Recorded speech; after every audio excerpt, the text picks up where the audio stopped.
What's up, everybody? Blake the Scholar Magic. Thanks for joining me today. And I'm so very privileged to bring you this deck. It is definitely been a process to get here. I've been making Marchesa decks for probably a good over a year and a half now.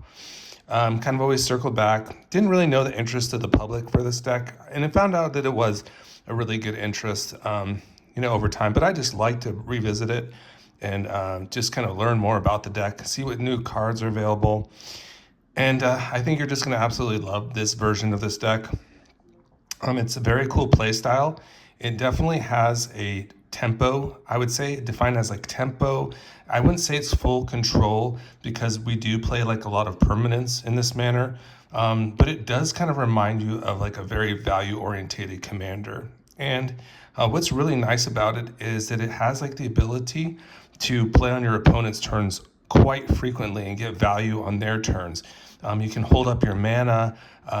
You can kind of get offensive during your turn if you want, but I'd say this deck has a lot of gears where you can just basically like play, for instance, a card like Mishra's Bauble for 0 mana, or Urza's Bauble for 0 mana.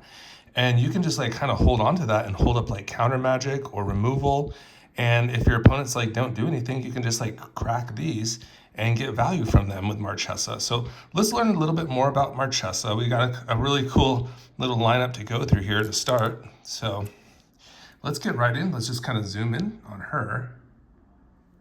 Fantastic. So Marchesa is a 3-color Grixis commander. She's blue, black, and red. Legendary creature, human rogue. Whenever you commit a crime, you may pay 1. If you do, look at the top 2 cards of your library. Put one of them into your hand and the other into your graveyard. So what is a crime? A crime is targeting opponents. Anything they control and or cards in their graveyards is a crime. So for instance, cards such as Lightning Bolt will target an opponent or a creature, and that'd be committing a crime, for instance. Basically, a card like Thoughtseize or Duress would target an opponent, and that'd be committing a crime. These artifacts, indeed, will target as well. They will basically target an opponent. That's in their verbiage, is to simply target. And doing that would be a crime. If you just simply have one generic mana open, you can pay into that triggered ability, and you can look at the top 2 cards of your library, put one into your hand and the other into your graveyard. So she's also a great graveyard builder too. She can quite, build up a pretty nice graveyard for yourself pretty nicely. And she's really imposing for 3 mana. And a nice 3/4 in these colors, very cool. She's very tanky. Your opponents definitely don't want her to stick. And I say she's like definitely your best option for like your 3 mana play. She's got to be your number 1 because she's just going to simply open up your game. And if she sticks and she's not removed, you're just going to simply get the value you want to get, and your deck is going to go. It's going to do the thing, and you're going to be happy about it. I'm excited to announce that I am giving away this full deck as you see it today. I think it's about a $200 value. So it's one of our higher end upgraded decks for the channel. Obviously the mana base is definitely something to consider moving on, but this deck is gas. It's so gas. You guys are just going to love it. So let's get into some of the sweet cards that kind of accompany this and basically can just like win games, as you'd say. I do play test these. So this is definitely a card that will just simply win you the game, is like a Gist of the Hellraiser. If Marchesa doesn't work out, then you might have this available. And then you can just start basically building an army of zombies by just simply targeting your opponents. And this triggers once a turn. It will make 2/2/2 zombies with menace. This also will buff up your zombies. It has a really nice ward, so it's definitely kind of like can, be evasive as well. And like you said, it's just so easy like to trigger crimes on your opponent's turn. You have these really nice effects that you can just stick onto the battlefield. And basically you can just kind of do that freely, whether they're instants or abilities of your, artifacts or creatures. You're simply just going to be able to target your opponents and get like the full value. So it's really cool stuff. So I did call this Trinkets, Trinkets and things because, our girls' favorite things. Look at these beautiful trinkets here. So a nice little lineup of just some beautiful cards here in general. These are very kind of redundant in a way, the Mishra's Bauble and the Urza's Bauble. So this is just going to be a very nice choice.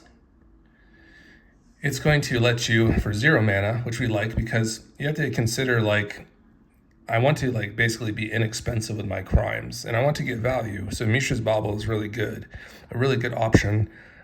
You can of course just kind of freely do this and get value from Marchesa. And I've noticed like even like in response to opponents like removing her, we still get value from her because we can just like, for instance, just crack one of these, you know, and then all of a sudden just pay 1 and we're getting 2 cards back. So it's just a really nice like play style, I'd say. So Mishra's Bauble, that will simply target opponent, look at their top card of their library, and then you will draw a card at the beginning of your next turn's upkeep. 0 mana, we love to see it. Urza's Bauble also additionally sacrifices Urza's Bauble to choose a card at random from a target player's hand. Look at that card. Ignore this ability if the player has no cards left in hand. Draw a card at the beginning of the next turn's upkeep. So I do really like the function of these 0 mana artifacts. They will definitely gas us up and always keep us in the game, for sure. You're going to love those. And then you have these really nice kind of repeatable effects, I would say. A Relic of Progenitus is really nice. You can simply just tap that and exile a card. Target player will exile a card at random from their graveyard. And then it also has just the option of like 1 and exile Relic of Progenitus, exile all cards from graveyards, draw a card. So Relic is really nice. There is a card called Emperor Bones, and sometimes you have to be paying attention to your sequencing if you do want to, like, for instance, like gas out and accrue value from both, because you're not going to want to do this before Emperor Bones has an option to exile a card from a player's library. We want to wait till we do that, after our combat. So, or during, we can do it like right prior to our pre-combat phase. So there's some cards where you want to kind of preserve the graveyard for just a little more value, and then we can kind of get the chain going again. So, but I do like the option of just like, removing 1 card at a time. It's just very nice, right? Very easy, repeatable crimes. Hey guys, like the playmat too. So nice. Here's a Ghost Vacuum, and this is once again kind of like redundant kind of ability to like, this lets you select, which is really nice, from the graveyard that you choose. And then it has that 6 and a tap. So for instance, if we're getting some creatures, we can get some nice enter the battlefield triggers. We can really kind of select what creatures we want to put in the vacuum. And if we do want to crack it, we can bring them all back as 1/1 Spirit Flyers. It's fantastic. Okay, so I think we're going to kind of like just zoom out again because we're going to be coming into like groups of cards, and we can kind of make the deck go a little bit sooner. But these are kind of like those really nice effects that you can kind of have repeatable crimes for just very cheap mana, and we love that. So this is again, target player exiles a card from their graveyard, and then it simply has that option, sacrifice the Scrabbling Claws to exile target card from the graveyard again, and then draw a card. Fantastic. All right, so there's definitely some value to be had there. Now, what I was saying is that they have some sort of, function, especially like playing on your opponent's turns. And here's like kind of our suite of really kind of low-costed interaction. We have a beautiful Spell Pierce from the Mystical Archive. You're just going to love that. So there's that. Non-creature hate there for sure. Then you have Wash Away. That's some nice commander hate, very, very cheap and affordable. You have the bird, Strict Serenade, fantastic. Hits so many nice things for 1 mana. You have Arcane Denial to get a little value back and counter. We'd love to see it. We have the Wild Rose Rebellion, also just a counter spell. So that's just a nice little cosmetic for you. A nice little negate. I just love negate in the playtest. It just was so nice just to have a say no to non-creature spells.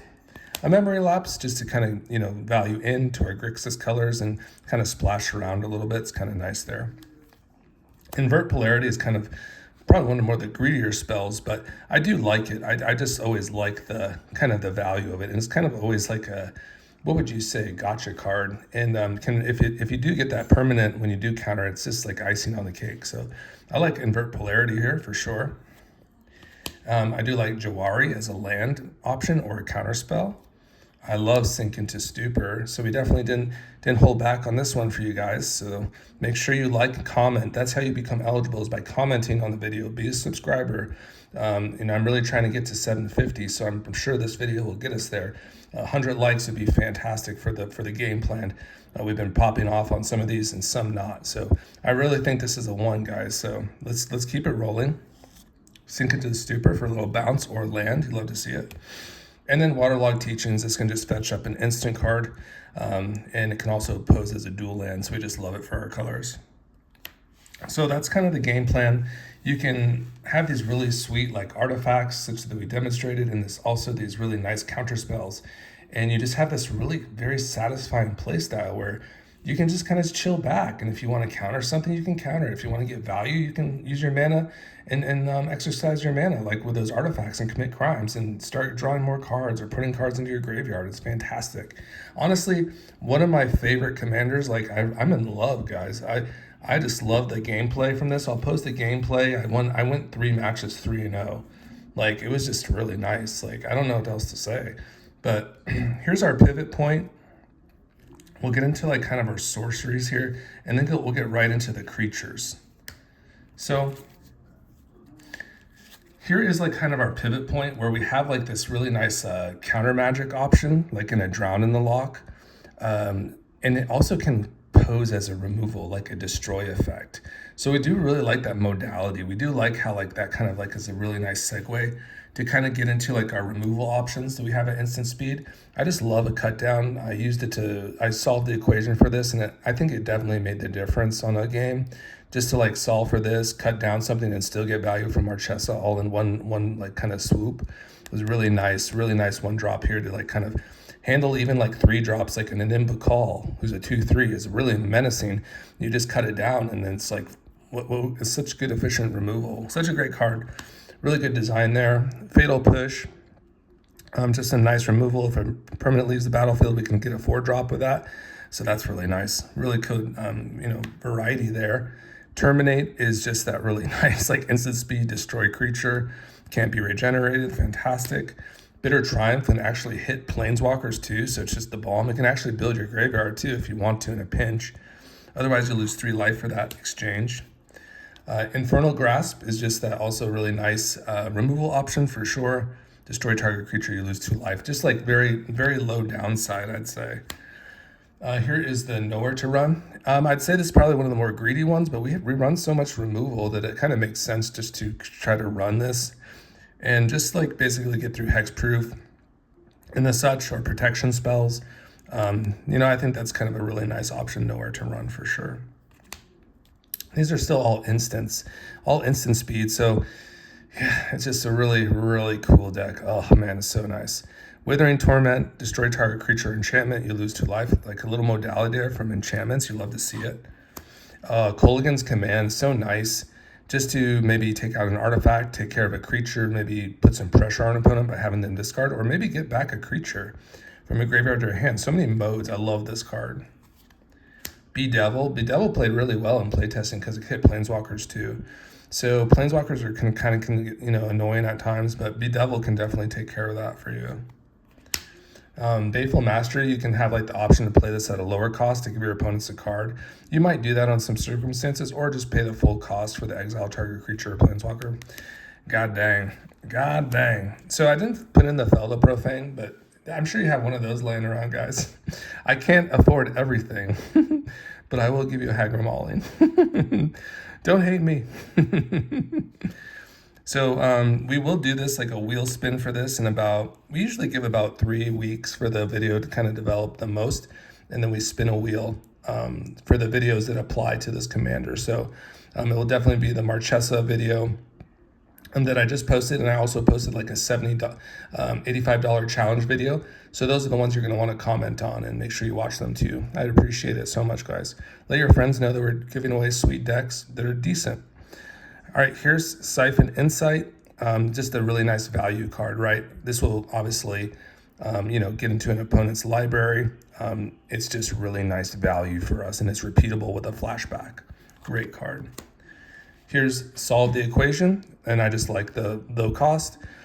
In general, the low price tag it has, plus it's just a really nice value spell that will get us into an instant or sorcery and kind of toolbox us to a card we need.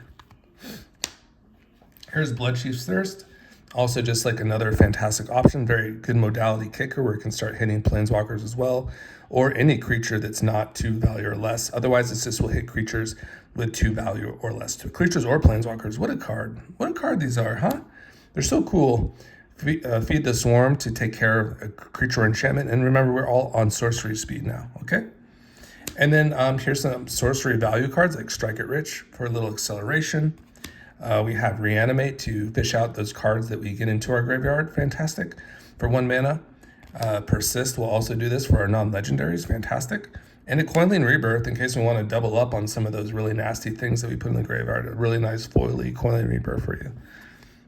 Yeah, you guys are going to love it. Oh my god, I can't believe I even left these out. These were supposed to be like the Hallmark cards. I'm such a goon. But if you stayed this long, thanks guys. These are also in the deck.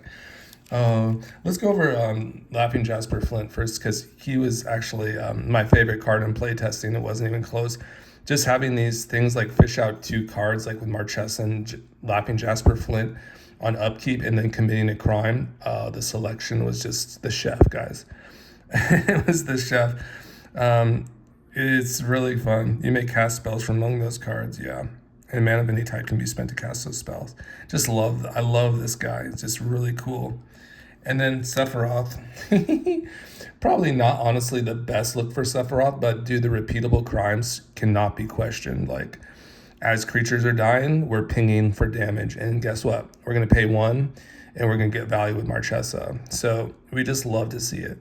Might not have the most creatures to sacrifice, let's be honest, but you might have lines where you like maybe fish out a Pinnacle Monk, for the end of turn somehow, like an Emperor of the Bones, and you get value from the Pinnacle Monk, and then you sacrifice your Pinnacle Monk, and now you're getting more value. Or maybe you're sacrificing a zombie, from Gissa. I mean, there's just a lot of options. And if this thing flips, it flips, right? So let's check out the backside. We'll take a moment here to admire Sephiroth. So I guess it's after 4 creatures, is that correct? That die on a single turn?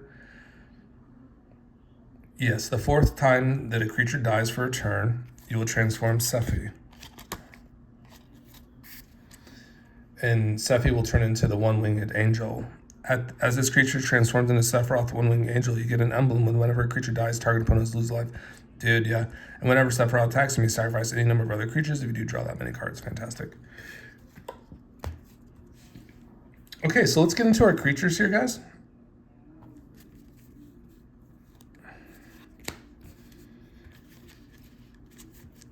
And I really think you're just going to love all these. This is like repeatable crimes on your pre-combat step. It can also reanimate a creature, so it bodes well for all the things we're doing. So top tier for Emperor Bones.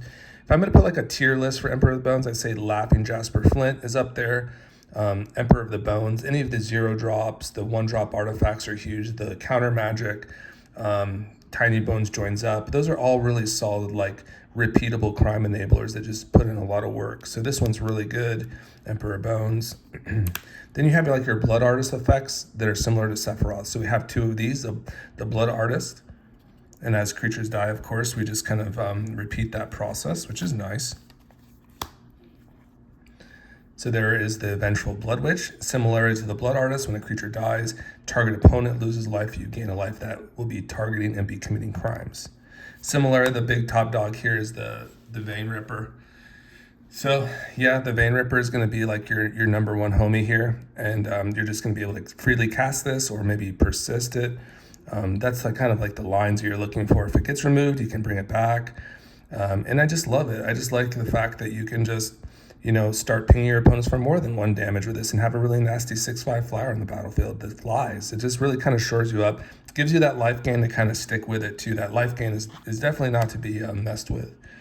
Here's Mayhem Devil. That's also just going to ping your opponents, which is really nice. As non-land permanents are sacrificed, this will deal 1 damage to any target. Fantastic.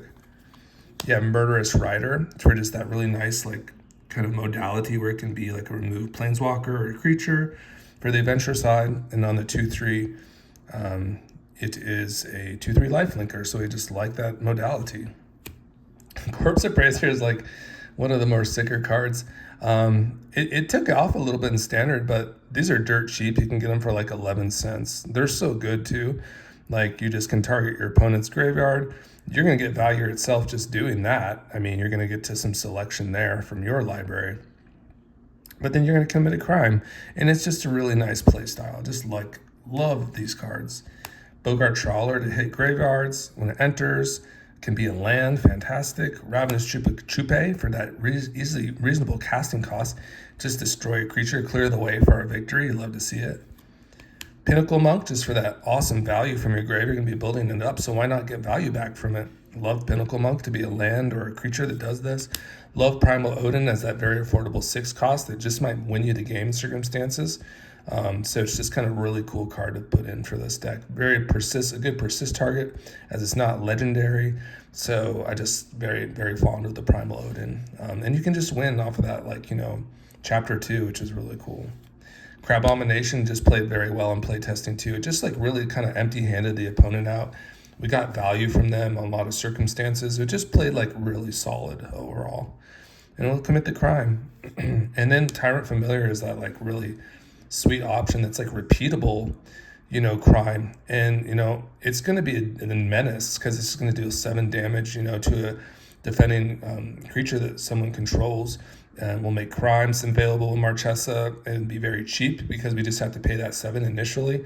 But then it's just like putting in a lot of work, freely removing things, letting us get into our crimes and get more progress our game plan further and win the game, perhaps even with damage from through the Tyrant.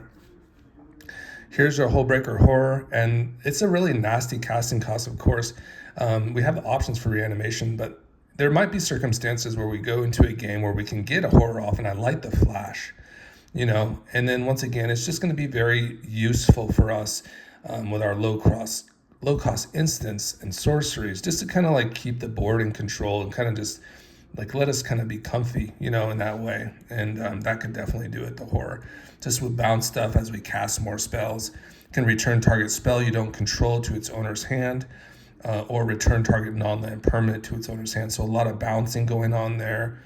And also you can just simply return spells that your opponents are casting. Really nasty 7/8 there for 7. And these are the cards that kind of benefit from us, the crimes. The Magda's great, right? She's top tier too, for sure. Because we're just going to be ramping. We can make a dragon later on with all those excess treasures.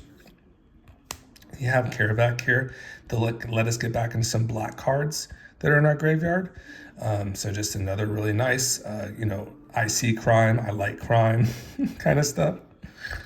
And then Azula, someone said, well, you didn't have to do that. I'm like, okay, the reason it is because I broke up the deck. I was like, I don't know, the channel wasn't doing that great back then.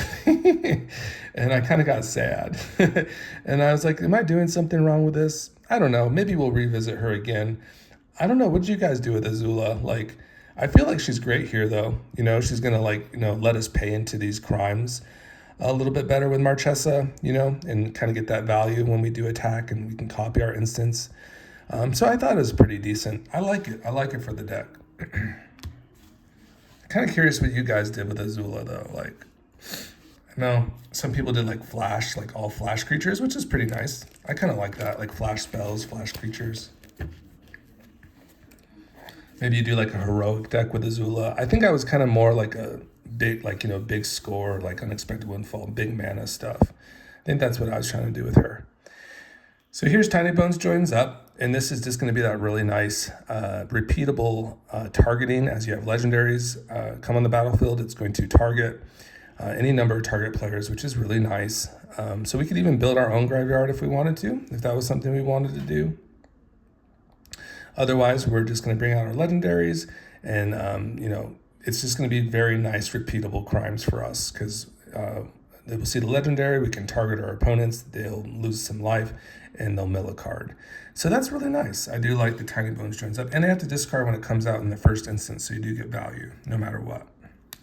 Liliana is just like a top card for me right now. I just am very impressed with her overall, especially in 1vs1. She's probably not as good in Commander, but she does hit all players at once, for the discard, which is mostly interesting. You could benefit an opponent from that.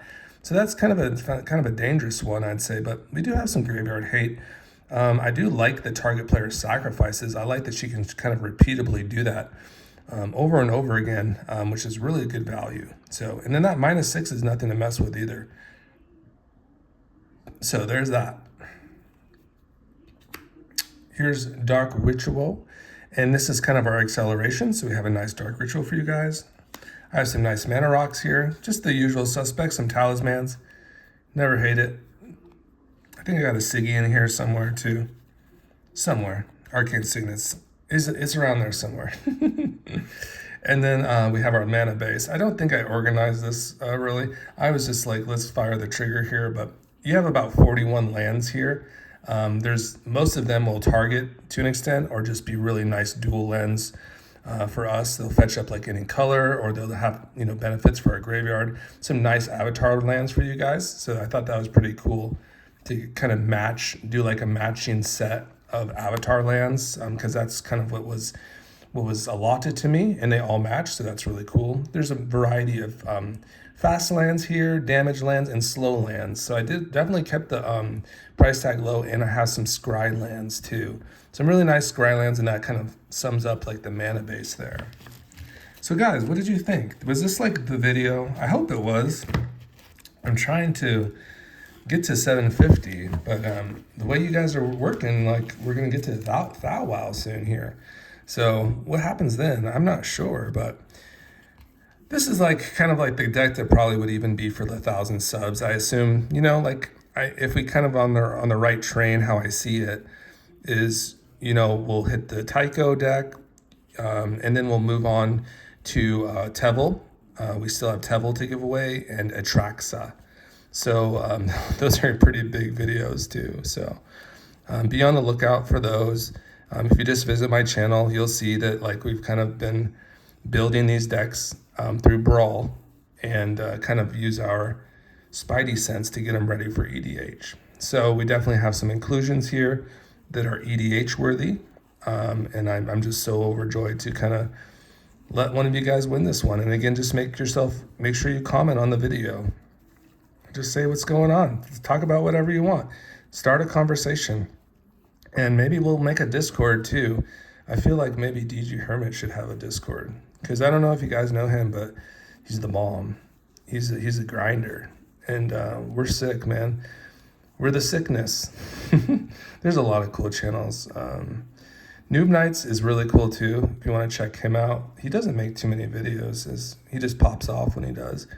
Severin 7 is just popping off as always. Kind of like a, all born from the dojo, as you would say, the CGB dojo. That's kind of our roots. All right, guys. So that's it. What do you guys think? I'll see y'all later.